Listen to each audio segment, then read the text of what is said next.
Welcome to Negotiating Happiness, the show that helps you find happiness, success, and balance in your work and life. I'm Adriana, your host for this journey into entrepreneurship and personal growth. We're broadcasting live on 107.7 and 105.3 FM in New Orleans as part of the United Public Radio Network. We explore the latest strategies, insights, and stories from successful entrepreneurs and experts. From managing stress to building a thriving business, we've got you covered.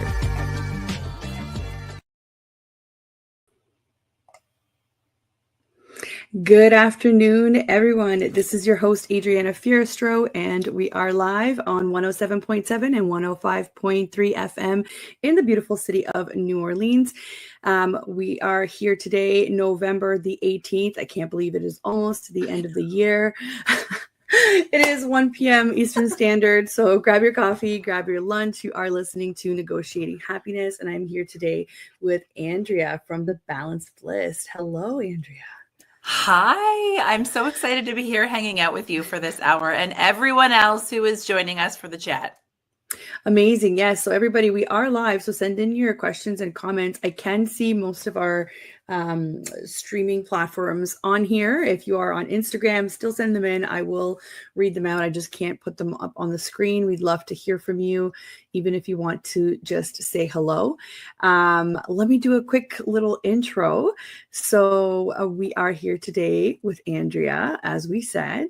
And so who is Andrea? If you guys don't know her, she is a transformation coach and speaker, a podcast host, and a 3 times published author. With a wealth of experience spanning over a decade, Andrea has dedicated her career to coaching and uplifting individuals on their journeys to wellness and happiness. Her expertise lies in assisting people recognize and reframe the narratives they tell themselves regarding their capabilities. Her true calling lies in guiding individuals through transformation one step at a time. I can't wait to dive in today into our discussion because Andrea and I always have such fun conversations. You guys will see she's so easygoing. Love her. We'll dive into the whole idea of rewriting your inner narratives, what role mindset plays into your life and business, since they are connected, right? And embracing holistic well-being just in order to thrive as our authentic selves, just to be us, right? Yes. Yeah. And honestly, as you're reading that bio, I'm just smiling because it's I'm literally living my dream and life's purpose. I have always had this innate desire to help. I did that in social work before I moved into the coaching space. And so being in rooms with people, with you, with everyone who's here, in any conversation where I can give nuggets, just share what's on my mind in hopes that it will help somebody else on their journey is I could do that all day. You're going to have to get me off this mic. But that's good. It means you've got passion, and that's what we want. We want passion. We want people that know what they're talking about and that care about the type of content that they're putting out there, right? We just consume so much of it that I find that it's just too much. It is too much. And I think that that's okay, so if I'm thinking about why I do the work that I do, part of why I like to show up and share in the way that I do is because there is so much information out there. And we are being given this information from a very young age in many, many, many different ways, right? As kids, we're listening to our parents. There's things we hear on TV. We innately learn about the world around us and how we should be in that world from exterior conditions. Then you get into social media, and I was around when social media didn't exist, and now I'm around when it does exist. So even seeing how much more information is available and we're being inundated with all the time, it can be so hard to sift through that and look at what your own inner dialogue is and what you're saying to yourself and what's true, what's not, what should I believe? It's overwhelming. No, it is. And it's also very hard to not listen to whatever it is that you're hearing and consuming and not form this really, I would say it's an unhealthy idea of how everybody else is living or how everybody else does their own thing. And it's not, even the smartest people are fall victim to this, right? Because it's just how our brain works. Whatever we see, whatever we visualize revolves around our personal experiences, right? So I am so excited to talk to you about this because a lot of us have these internal biases, I think, that need to just go, right? They Yeah. limit us Well, or they make us feel small. They just need to go. yeah, and we all have like thousands and thousands of thoughts in a day, and we all have Yes. negative self-talk as well. I think that we look at other people on the outside, even coaches or mentors or others who on the outside seemingly we're like, oh my gosh, it looks like they have it all together. Like, why don't I? And the reality is we all have negative internal dialogue that comes along with those thoughts that we have in a day. But what is Yeah. helpful and what I've found really helpful and also teach other people about is that like we have the choice as to whether or not we believe all of those thoughts that we have. And just because they're a Hmm. thought that we have doesn't mean that it's true, or doesn't mean that it is an actual accurate representation of who we are or what we're capable of or what we can achieve. And Right. it doesn't mean that we can't change that thought. I often make a joke that like I think it's like a sappy, cheesy author joke that I like to make. It's that like we are the author of our own stories.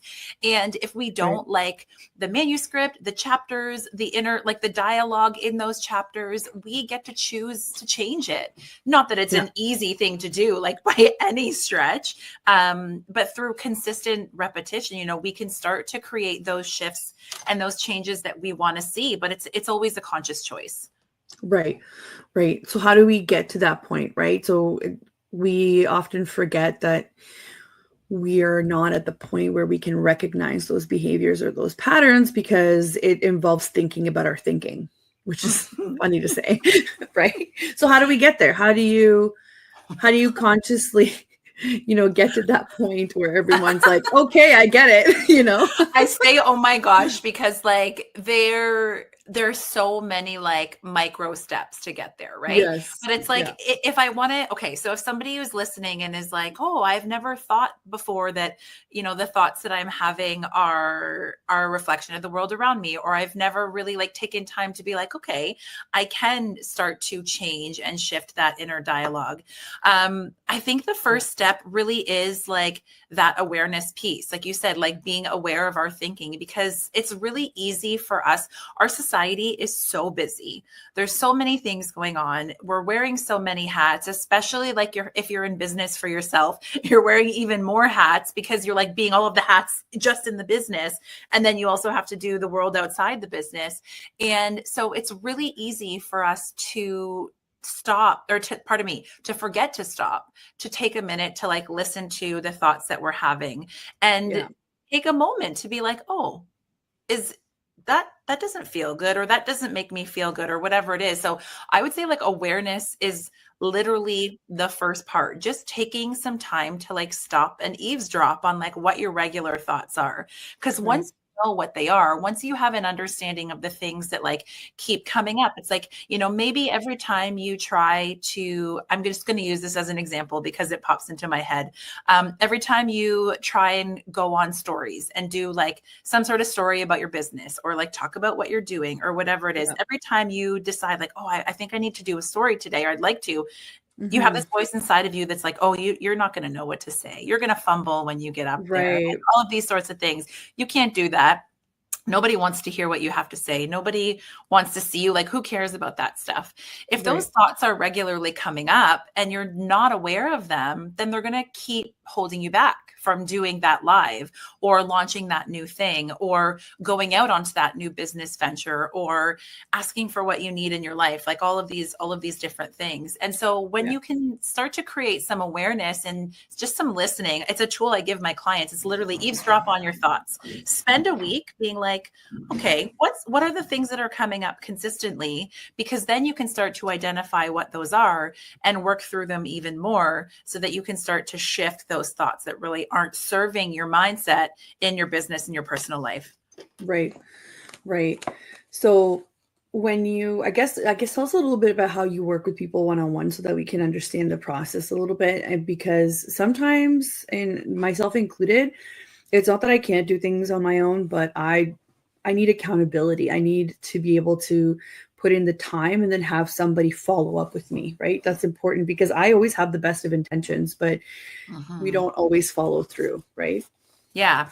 Well, we all have the best of intentions, and it's hard to follow through. It's not that we don't do it. It's hard to, because we're pushing back against our brain's programming and the way our bodies are designed, which is for our thoughts and our habits to not be something that we have to consciously think about, right? It's just like those are Right. supposed to be things that automatically happen. So when we're trying to push against things that are supposed to automatically happen, like that does take accountability and consistency. But let me back up to like how I work with people, and like how I even got into this space Yes. of like Yes. mindset and coaching.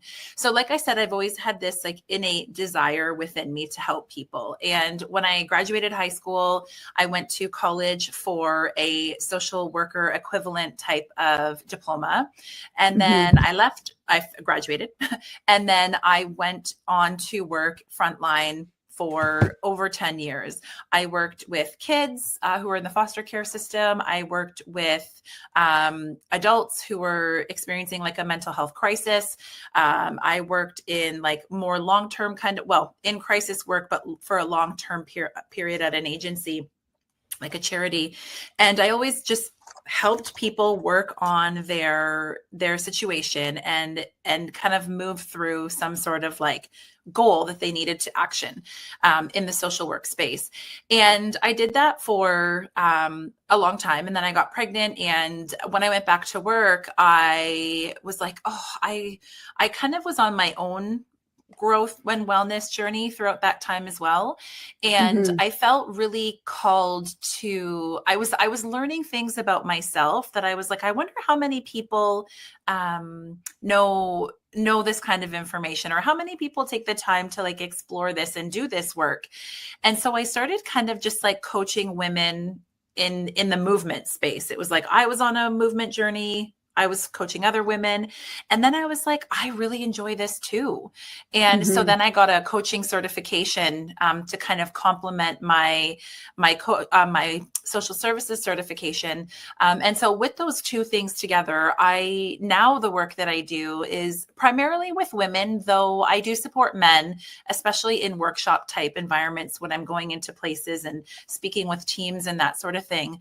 But I Yeah. really help people understand the power, because this was always a common thread, even for myself on my own journey, the power of your thoughts and what you believe, and how those infiltrate every part of your life, have everything to do with how happy you feel, how successful you feel, how Yes. well you feel, both in your personal life and also your business, right? Like your business can only grow as much as you have grown as Yes. an individual.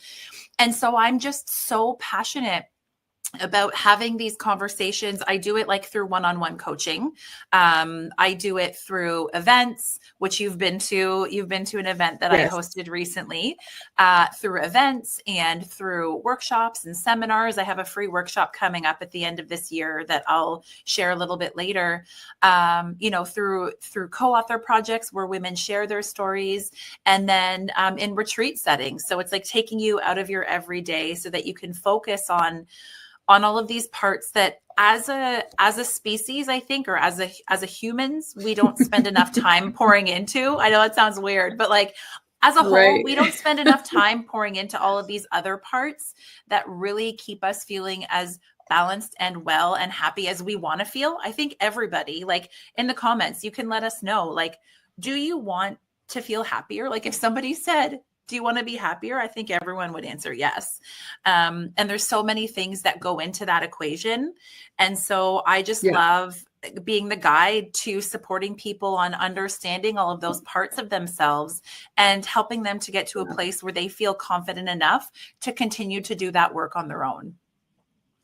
That's amazing. And I always love hearing about people's journey and how they started into all of this. And I love hearing how it kind of, went from your own inner work, right? And that's where it kind of stemmed out of, and you wanted to help people. Is there anything from the entrepreneurial side that you would do differently? So while we Hmm. know that the work that you do is super important and everybody needs it at some point or another, I don't care who you are, I don't care how, how smart or how developed you are, at some point or another, everybody needs to address these kinds of things. But on the business side, is there anything that you would have done differently that where maybe it would have changed the trajectory of where you were going? We like to talk about the good and the bad here. So if there's anything you Yeah. want to share, go ahead. Well, it's funny because I don't know that it's necessarily like a bad thing, but I just think that it's possible that my business would look a little bit differently if I had more business knowledge before I like Mhm. went out into the world, because I am, if you can't tell, I'm very passion driven. And so I had a huge passion for doing this work before I ever really like understood the ins and outs of running a business. And I think that a lot of entrepreneurs can probably connect with this. Is it's like you get into it and then it's like you have to figure it out along the way, because like you don't know what you don't know and you don't know what you Right. need to know Right. when you get in there. And so, I launched my business, and I'm going to like my business in 2018. And I'm using air quotes because at that time I was like, I don't even know what I want it to look like. Like, do I want to make packages? How do I launch? How do I talk about what I'm doing? Like, what's the right way to do it? Like, I thought I just said I'm a coach and everyone comes running. Like, is that not how it works? Um, and so I wish that I had somebody that could have supported me like on the business development side on how to market a service-based business, I guess. Right. But Right. I think that like also my business has kind of evolved in the way that it needed to, and I built my own confidence along that way. Like I was nowhere near as confident in speaking about the things that I speak about now, or even coming on a radio show and sharing. Like I didn't have that same comfort level if I hadn't gone through all the other experiences that I did as I was building my business. Yeah. But yeah, that's kind of how I would say that I wish I could have done things Yeah. differently. But Yeah. That's 100% okay when, we have talked about failure and we have talked about how to analyze and how to learn from it. So I think that without failure, you're not progressing fast enough. Like if you're waiting for something to be 100% ready, you're not mhm. doing it the right way because you're wasting time, or nothing's going to be 100% perfect for you, right? And then you're also not giving yourself the opportunity to see it, because it might surprise you, right? People might respond very differently. You're looking at it from being inside of it, and everybody else that's receiving this offer, this whatever it is that you're putting out, is the on the outside, right? So that's a really good reflection. And I don't think whenever I ask this question, it's not about regrets. It's more about what were the other options, right? Or Yeah. how could it have, evolved in a different way? Because obviously it's evolved quite well. It's just this is your experience. Somebody else might be on a different path, and that's okay too, right? So Well, and to I speak love to it. like what you mentioned about, like people not taking action on things until they feel like it's perfect or until they feel like they're ready. In my first book called You Actually Can Do This, Achieving a Healthy Lifestyle in Spite of Yourself, I launched in 2020, which was a hard time to launch a book, let me tell you. No book launch parties were happening at Yep. that time. But Yeah. there's a strategy that I often like to refer to, and it's called the 4 C's of confidence. And it's not my strategy. It was coined by, I think his name is Dan Sullivan. Anyway, shout out Dan. But it's really interesting because we all are like, I want to feel like I can do that thing really well before I do that thing.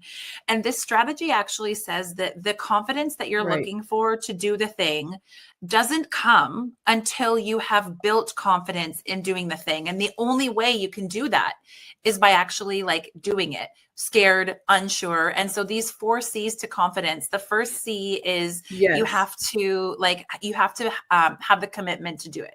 You have to be committed. You have to be like, okay, this is what I'm doing. Then you have to have the courage that goes along with that, of like doing it scared, doing it unsure, being okay with tripping up or, failing, you all failures are an opportunity for learning. And then you have to like do the actual thing, right? You have to like build the capacity to Right. doing that thing through committing to it and through having courage. And then once you do all those 3 C's, then the 4th C comes, which is the confidence that we're looking for to do the thing in the first place. And there's so many beautiful things that happen when you do it scared, and when you do it with courage, and when you step outside of your comfort zone and do things that make you feel scared and unsure. You learn incredible things about yourself. You give yourself this like, you give yourself evidence, going back to like that eavesdropping on your own thoughts and like changing that inner narrative that you have. The only way to change those thoughts is to give yourself evidence of a belief otherwise. And you can only give yourself evidence if you're actually doing things to create that evidence. You know what I mean? And so it's, Yeah. we have to do it scared. We have to do it unsure. We have to do it if it's uncomfortable. But that's also living, you know, that's how you grow and evolve as a human, which is, I've learned to be like a really, it's living. That's what I'll say. It's living. Yeah. For anybody that's watching, I just went on Amazon to find Andrea's book, because who doesn't need, you know, a refresher of how to get that confidence. And it's wild just how much confidence affects everything in our life. I love that. So you guys can probably find it on Amazon. I did paste the link in of the comments as well. But you said you had a couple of them, right? Well, here you go. We're browsing Amazon together. Yes. That's what we're doing right now. This is you had a my couple first of them. book. Hold on. Let's see. Yeah. So that one. And then these are just, so in sharing about what I did with people, you know, so I coach one-on-one, but I also have like these community mentorship co-author spaces where, I mean, if you want to grow on a personal level exponentially really quickly, share your story in a chapter in a book and see how much you grow throughout that process. I started the Body Bliss trilogy in 2021. And in each of those books, there's 15 women in the first one, 8 in the second, 9 in the third. And do you remember reading like Chicken Soup for the Soul books as like a teenager? Yeah. Yes. So these are similar to Chicken Soup. They're anthologies. Each chapter is a different woman sharing their story. Yeah. And so that's what these Body Bliss books are. And then launching next month, actually, I have a copy with me fresh off the press. It's not even available yet, but the Empowered book project is launching. I know, here it is. It actually matches the branding of the show. Show it to us very well. Oh, look, it does. Empowered. Yeah, so look at all these beautiful 15 women who are in this book. And so book 1 is launching in December, and then we're actually onboarding authors for book 2. Any woman that has a story of resilience, overcoming, whatever it is, if you've been through something hard and you want to share about it, that's where these happen. So every time I launch one of these books, I write something in it as well. And I'm in the process of writing a second book because I keep learning and keep growing. But I actually need to finish that one. Yes. So funny how that works to entrepreneurs and starting 1,000 projects, right? I'm going to pop Andrea's Instagram in the comments as well, so that you guys can just go from there, so that you can get her it's at the.balance.bliss, just as you can see it on the screen as well. Andrea's very active on Instagram if you wanted to get in contact in there and just to see kind of what she's up for. I have to say, so I met Andrea, I think it was one of the high vibe women brunches, and in the summer. That's how we connected. And that we had Christina on the show as well. We haven't had Maria yet, but that's the group that I'm talking about. If you know, or if you're from the KW area, KW is in Ontario, Canada. I know we've got some listeners that are in the States. Hello, everybody. And also come say hi. Thank you to, we had True Bloom on Instagram that said hi. I know that Brittany was watching, and so was Leaders Lounge and LDV Co. I love you guys. And Melissa tuned in as well. Thank you. Just wrapping up all the hellos. But then I went to one of Andrea's events. And can you remind me what it was? What was Bloom it called? The Bloom. Social. Yes. Yeah, The the Bloom Bloom Social. Social. Yes. Which Yes. are okay, so let me total sidebar here. So Yes. in this, like, I want to change the narrative for women. I want to help them to grow and evolve. I have 3 really incredible friends who are also committed to doing the same. And so about a year and a half ago, maybe 2 years now, we connected. I won't go into the whole story, but we were just like, we need to bring more rooms and conversations about growth, about authenticity, using your voice, being in rooms with women who are not just talking about the weather and like how many kids they have and how frustrating it is. Like, I mean, we talk about those things too, but it's about beyond more than that, being seen and heard and safe. And so we had a massive over 100 women event back in March of this year. And then we are now hosting smaller kind of social events that are in the evening, each one different themed. So this last one was, we all vulnerably shared hard things that we've experienced and the lessons we learned from them. In February, we're having another one. The theme around that is going to be relationships, both with yourself and also with those in your life. Because which I've bought a ticket for already. So yeah, go to the website. Yeah, I did. It's already on the website. Yes. Sorry, I had to mention. That's okay. But it's just like, there's so many, and you kind of said this earlier, there's so many different things that make up who we are as humans. And there's so many areas of ourselves that deserve attention and focus.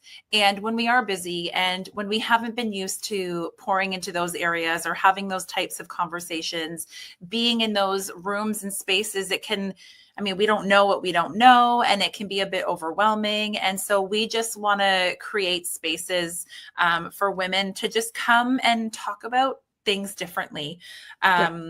Because we're all meant to be heard and seen, and we're all worthy and valuable. And so that is like the common thread between all of the things that we do. And that's kind of what brought us together. But I love these kinds of conversations that just give us nuggets to think differently. It was very good. Obviously we were in a room full of women. I don't know the numbers. It wasn't like it was a 10 person. No, there was 60. There were 60 women there. Yeah, so plus our camera crew of men who just like love what we're talking about too. Yes, it was really funny. I saw a couple of glances between them, and I'm just like, oh, this is hilarious that you're just here with 60 women. But I have to say, it did feel personal, right? Because people were sharing, and I think I was trying to do too many things. Again, wearing all the hats, I was like, let's take some content. Let's, do I take this shot? Do I do this? But then when I was listening, I think I was almost afraid a little bit of going too far in, because then I can't control what's happening with my eyes. So I was like, all right. Which is a good thing. It's a good thing, right? But it's just a very different kind of networking, or very different kind of event. I really enjoyed it. So I am going to the one in February as well.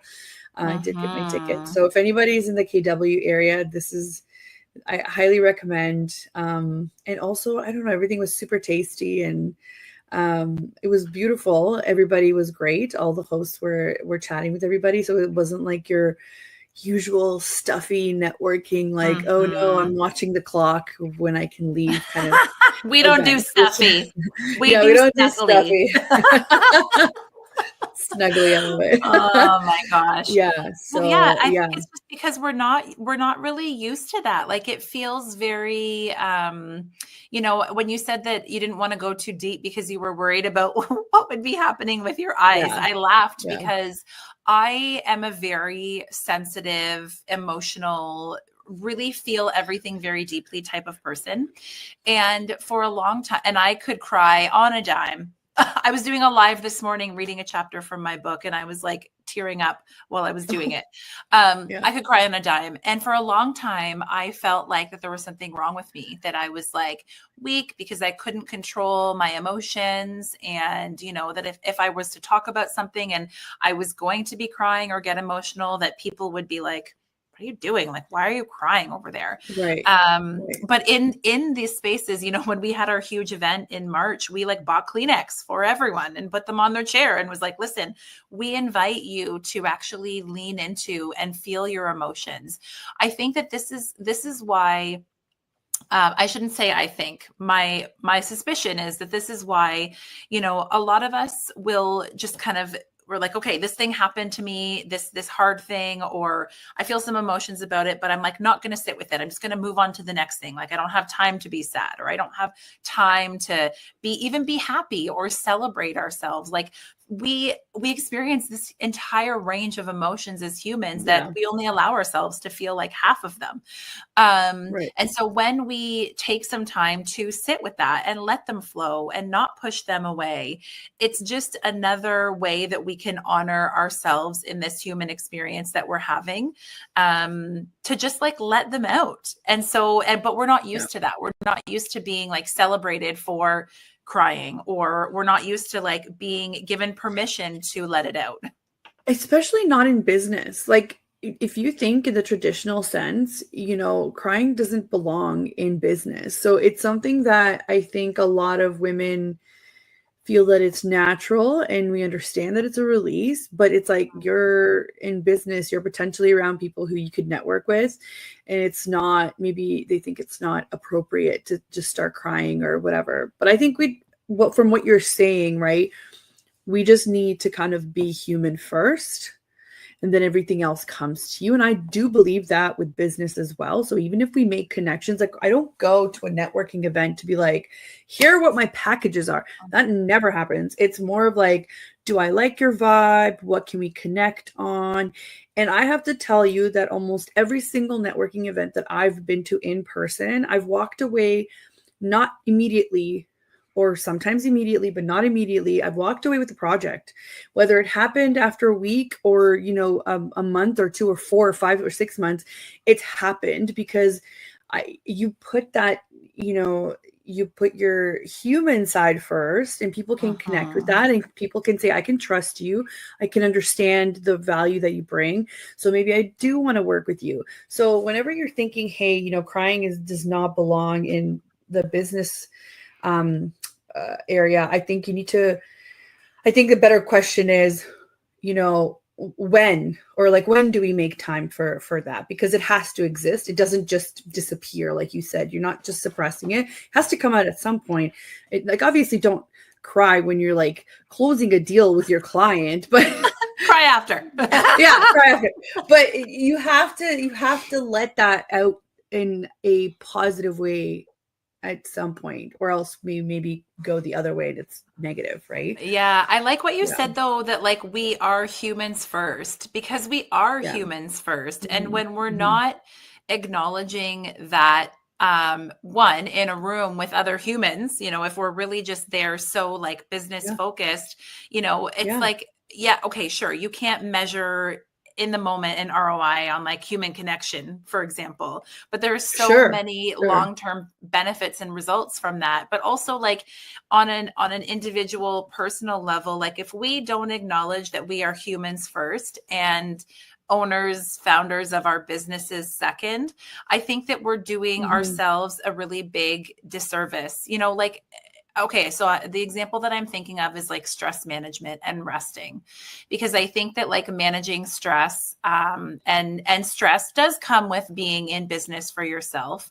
and Yeah. also resting, or I guess not resting, also can come along with having a business and wearing all of the hats, and you know, doing things to prioritize managing the stress that we hold, that we carry, you know, listening to our bodies, maybe physically when they're sore and they're tense, or we have headaches, or, you Yeah. know, we're feeling it maybe like when we're really irritable, like not listening to those cues and also not resting are not going to create the space for us to have a really thriving business and personal life that we all want to have. And so Right. taking the time to, once a week or once a month, carving out time to go for a walk outside, or Mhm, like mhm. carving out time for that massage or that lunch with a friend that you really enjoy, or making sure that you're shutting your laptop early, or not working until all hours of the night. Like all of these things, while they don't have a direct correlation to like what's the return on that investment, but they actually are so valuable when it comes to being in business, because you are your biggest asset.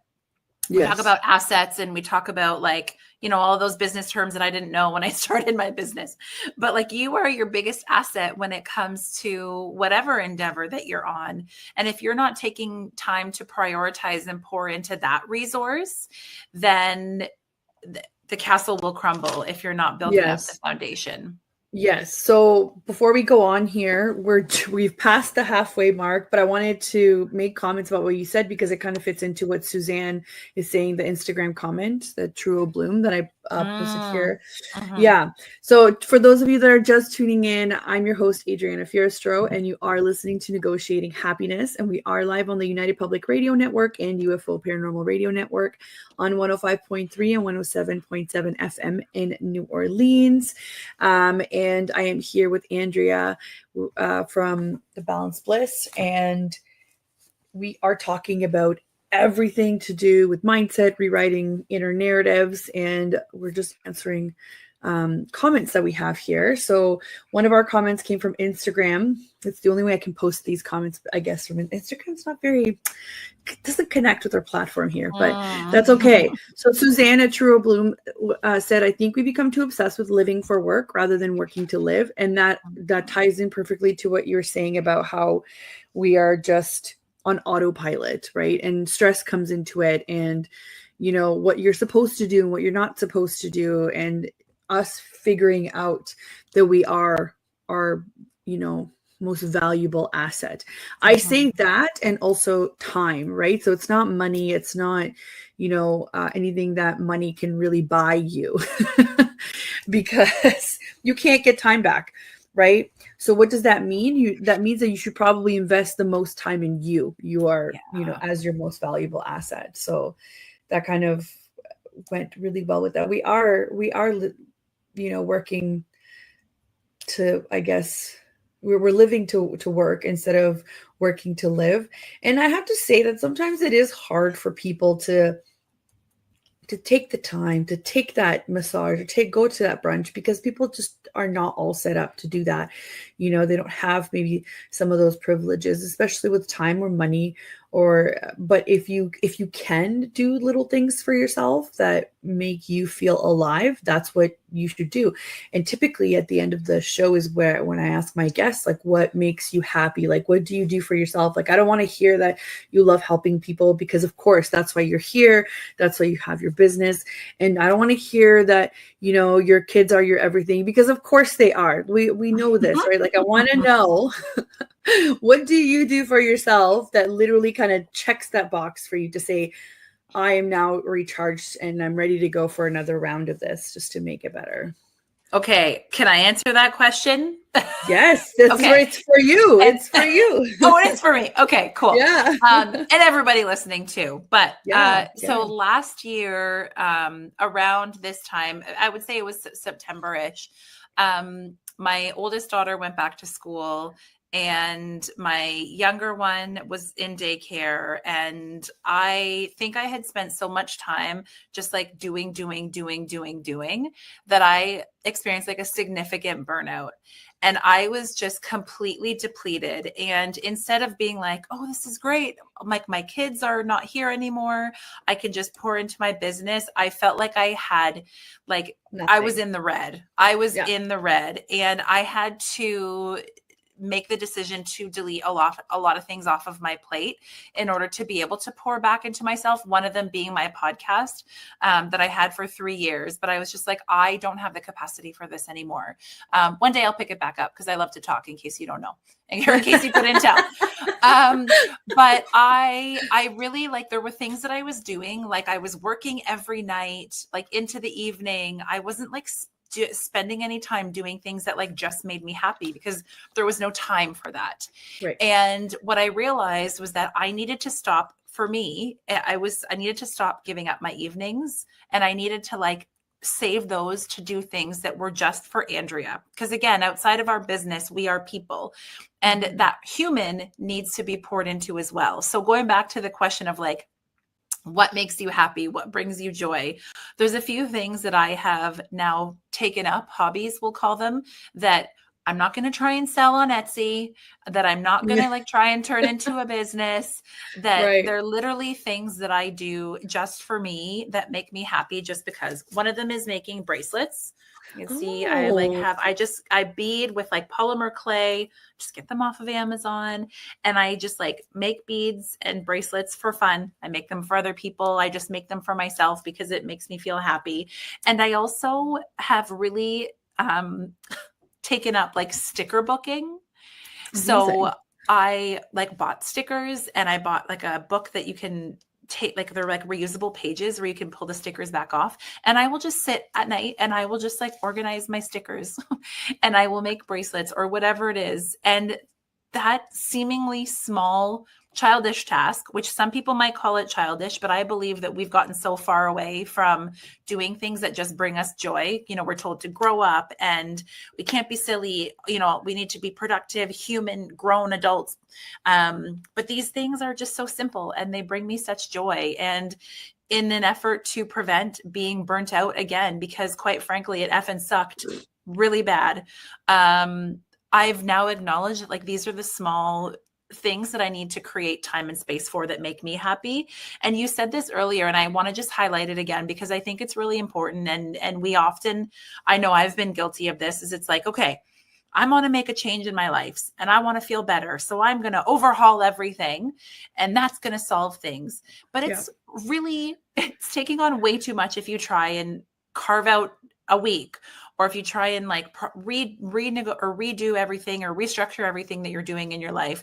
But if you can like take 10 minutes here, if you haven't been taking any time, or like an afternoon here or whatever here, or pre-plan for like some bigger, you know, time we're going to go away and take care of yourself. Like it doesn't have to be huge things. It can be small things, but those small things, they add up over time and they're all important. Right. Right. One, I don't think they're childish. I think people need to start looking at it as we have to use our brain in different ways. So especially for people who are entrepreneurial minded, business minded, we use our brain in a very specific way, you know, 8, 10, 12 hours a day. That when you say you need a break, sometimes it's not a break where you just do nothing. It's a break where you use a different part of your brain to kind of leave that one area, go to another. It's been proven that it's very helpful. So I don't think it's childish. I think that's amazing. I used to paint and I find myself now not having time to do that. And it used to bring me so much joy, but in the sense of I could get lost into it. It's almost like my brain would just shut off and I would just do my thing. I miss that feeling. So I completely understand. And also for somebody who's in the service industry, doing something with your hands is also a different way of, you know, thinking and doing and occupying your time and challenging your brain, right? Whereas a lot of people have jobs where they do a lot of things, you know, they have entire careers based on doing things with their hands. That's not typically us. We type or we, you know, we speak, we think of things. So doing things with your hands is so beneficial. So no, I don't want you to minimize it that way, because I think it's really important that these are the little things. And this is what people want to know about some of us, you know, especially when they want to work with you. I think I was talking to a client last week, and I mean, I said it. I'm so far away from like what the corporate world would think is appropriate. But at the beginning, I really had a problem with that. Like all my emails sounded very corporate because I was in corporate, but I'm very far away from that now. And I'm actually really proud of it. So I was saying to my client, I was like, I'm having people over for my birthday on Saturday, and hey, my best friend is doing this, and I have a friend that's doing this, and oh, by the way, one of them is Maltese. I know you're Maltese, and we just kind of we connected on a different way that I wouldn't typically talk to in a corporate situation. And so funny. I mean, that client, he's amazing. He's an amazing human, amazing client. It just, we were able to connect in a different way. People that work with you one-on-one and for a long time, they want to get to know you that way. They want to know who they're spending a lot of time with, or money, or who they're investing in, or who they're supporting. So this is why I ask questions like this too, because I want to get to know people on that level. Right. Well, and I love that you highlighted the whole, like, the corporate mindset and that belief. Like, I feel like for a long time, and this goes back to like the conditioning that we've gotten in society. Like, I think we've associated a certain persona and qualities with like successful or like professional or whatever it is. And it's like, if anyone operates outside of that for a long time, it's like, oh, well, that person must not be intelligent enough, or must not be somebody that you can trust, or like, it's like we took that personal connection and touch out of it. But like, again, we're still humans underneath everything that we do. And we're also humans who are hardwired for connection and belonging, and feeling like we can connect with other people and feel heard. And like, all of us want to be accepted. All of us want to feel like we're a part of something, and like people like us. Anybody who tries to say to you, like, I don't care if anybody likes me, I don't believe that for 1 second, because it is an innate desire that we all have. Right. And so to operate in a more human connection type of way, to say that that's not professional, is foolish. And I think that there is definitely a shift happening. Maybe you're noticing it too, that it's like, oh, let's bring the person back into the profession, and we can be fun and laugh. God forbid we laugh, and also be productive and effective and millionaires and whatever it is at the same time. Yeah. But it also, I think it's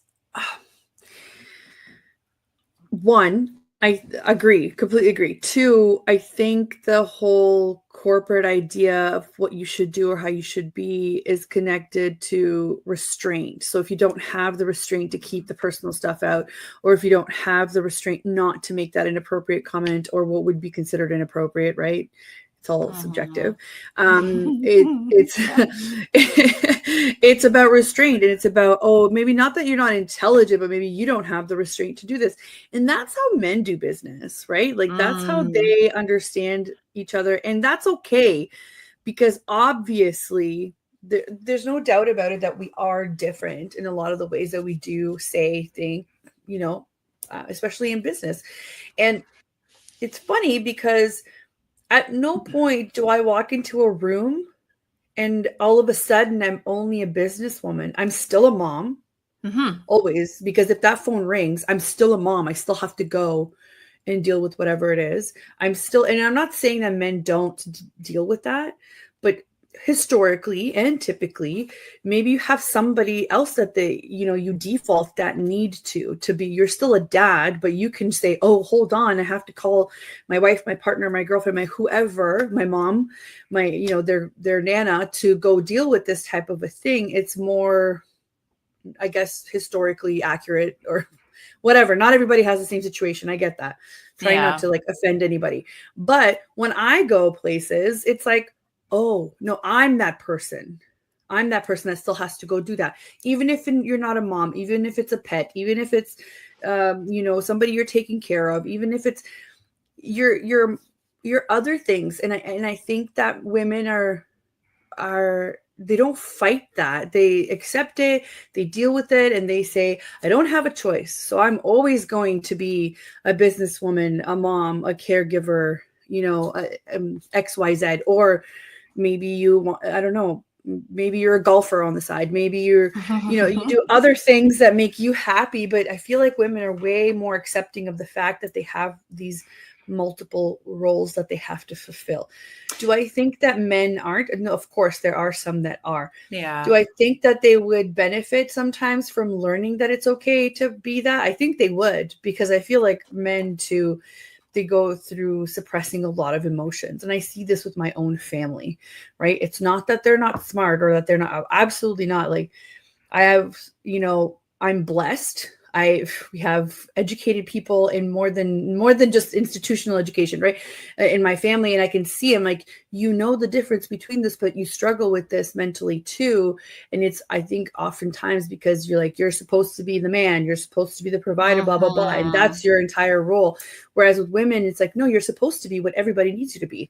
Right. I think if there was a little bit of balance, it would work out a little better. Yeah. And I think that like this feels like a really good time to just remind everyone who's listening, especially if you are a woman, is that is why it is so important to carve and prioritize you, like you as a Yes. human person who has needs and wants and desires and, that has value in society. Like you are just as worthy as taking that time to pour into in whatever way that means for you. So maybe it does mean starting to go to a yoga class. Maybe it does mean hiring a coach, somebody to hold you accountable to prioritizing yourself. Maybe it does mean taking that weekend away or doing whatever it is that is just for you, that lights you up, fills you up, and is really intentional with making sure that you are being taken care of so that you can pour into all of those other people and all of those other roles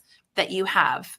I'm just like so passionate about people, prioritizing themselves and like healing and releasing and just connecting with themselves. Yeah. So speaking of connecting, I did take a look through our sneak peeks there. Tell us a little bit about the retreat that you've got planned. Oh, yes. So in April 2025, so it's actually 4 months away, which is bananas, for 4 days. And it's 5 nights because I want to make sure everyone has a day to get there and get settled. April 15th to 18th, I'm having a women's retreat in Punta Cana. So this is both for entrepreneurs. As if you're an entrepreneur, it can be a business write-off because it is coaching and personal growth. But also just for women who are wanting to reconnect with themselves, spend some time taking a vacation, which everyone wants, but with intention. So it's 4 days long. Each day has a different theme of reconnecting with yourself, refreshing, letting go of some stuff that we're all holding on to stuff, releasing some of that stuff, connecting with the other women. And it is in a sunny tropical environment. We're going to the Malia, Punta Cana Beach Wellness in Punta Cana, obviously. It's a beautiful wellness-focused, all-inclusive resort. So everything, all you have to do is say yes to the retreat and everything else is taken care of for you. Because that's what it's meant to be, is that like opportunity to pour back into yourself in a really wellness-focused way. Yes, that's amazing. Highly recommend if you've got the time and the budget, because it's almost like I've ran a retreat before, not in a very sunny location, but we had a very nice location in Ontario on a lake. And even that, I think it was the perfect blend of, some time for yourself, but also you're doing some things that are, for development. And if you are a type A personality, that stuff kind of sometimes goes in hand, and your brain can be all filled with dopamine to be like, I am being so productive, but also I am lounging on a chair for, an hour here, an hour there. This is also something that could be categorized as one of those things that you do for yourself, right? And for your business. It was really important for me to balance those two things of like having time just to like integrate, be quiet with yourself, enjoy the scenery around you. But also, if you think about, if you listen to a show like this, or you have a podcast that you listen to, or something that, an event that you go to that you enjoy, and you get nuggets from that, think about how much that change can be catapulted when you take yourself out of your life for 4 days and have like intentional time, how much clarity can come in areas of your life that you didn't even realize you could get clarity from by just removing yourself when you're journaling and spending that intentional time. So I recommend it for anyone. There's only 7 spots left. It's a pretty intimate group. I'm taking 10 women, and that's it. So yeah, if that's of interest, it's a great way to invest in yourself and in turn in your business next year in 4 months. I know. So I've pasted the link in all of our locations here. You guys will find it, or you can go to balancebliss.blog/retreat. And you guys can get some of the information there. There's just so much that we can do. Including, I guess I should ask you, so if, let's say we're running on 0, like you were running on this summer, and I can relate, for me, it was December of last year. I just let my calendar run wild, and I regretted it because I think I had 3 days off the whole month. And I had nothing. As soon as January rolled around, when you're supposed to hustle to kind of get everything back running, I was just like done. So if you were running on 0 and you needed to start something today that is very doable and reasonable and, I guess accessible to everybody, what is it that you would tell somebody to start doing? I would encourage them to, so if you want to do it today, take some time, literally sit down, and just think about maybe not in your life, because that's a really big thing to think about, but even in the last week, what has felt heavy and what has felt light in terms of the priorities that you have, the expectations that are on you, what feels heavy and what feels light. And if there are things that feel light, great, keep doing those. I mean, metaphorically on a spiritual level, right? Not like physically. And so the things that feel light, keep doing those things. Make sure that you have space in your calendar for the things that feel light. For the things that feel heavy, are those heavy things that you have to keep continuing to do? Or can you release some of those things that feel heavy? And if there are things that feel heavy that you can't release, then doing the light things is even more important, because then you can start to make sure that you have enough in you to be able to do those heavy things when they're balanced with the light. Yeah. Okay. That's amazing advice. And it's something that you can just do right now. Well, as we get off, we can do that. Well, we're 3 minutes away, which is wild because I feel like this just flew on by. There is actually one more thing that I want to mention too. I kind of said this earlier on, and then I said, I'll circle back to it, and I never did. But on Sunday, December the 29th, I'm hosting a free online workshop. It's an hour, and it's going to just be that opportunity for pause, and especially leading into the new year. It's going to give you some time to reflect on all of these different components that make up who we are. We're going to do a little bit of a rating, like how am I doing in each of these areas, and then do a little bit of action setting on what we can do to pour back into ourselves a little bit. And if you go to Instagram, you can register for that free workshop through the link in my bio. Yeah, it's amazing. So it's at _balance_bliss, and you can register there through Andrea's link in bio. That's amazing. I'm going to check my calendar, see what I'm doing on the 29th. Yeah, I'm going to see what I'm doing on the 29th. Well, thank you so much to everybody that tuned in. I really enjoy seeing everybody coming and saying hello or leaving comments. Again, thanks for working with me on Instagram. Everybody that was on there, I have to usually move over back and forth. Oh, technology, right? But I appreciate how patient everybody is. Remember that a lot of these links are going to be in the comments and on whatever platform you are watching on. And it's going to, if you didn't catch it all, catch it on SoundCloud. It will be posted shortly. And thank you to the United Public Radio Network. I really appreciate the platform. And Andrea, thank you so much for taking the time to coming and educating us. I really enjoyed it, and I hope you come back later. Let me Anytime. know when you're doing when your book comes out, or before or after your retreat. Let me know, and we'll do it again. Okay, sounds fabulous. Okay. Thank you, everyone. Reach out to me, DM me. I love it. Yes, yes, Instagram. So thank you everybody for tuning into the show, and thank you to the chat room. A big thank you to my Public Radio Network and UFO Paranormal Radio Network. We will see you guys next week.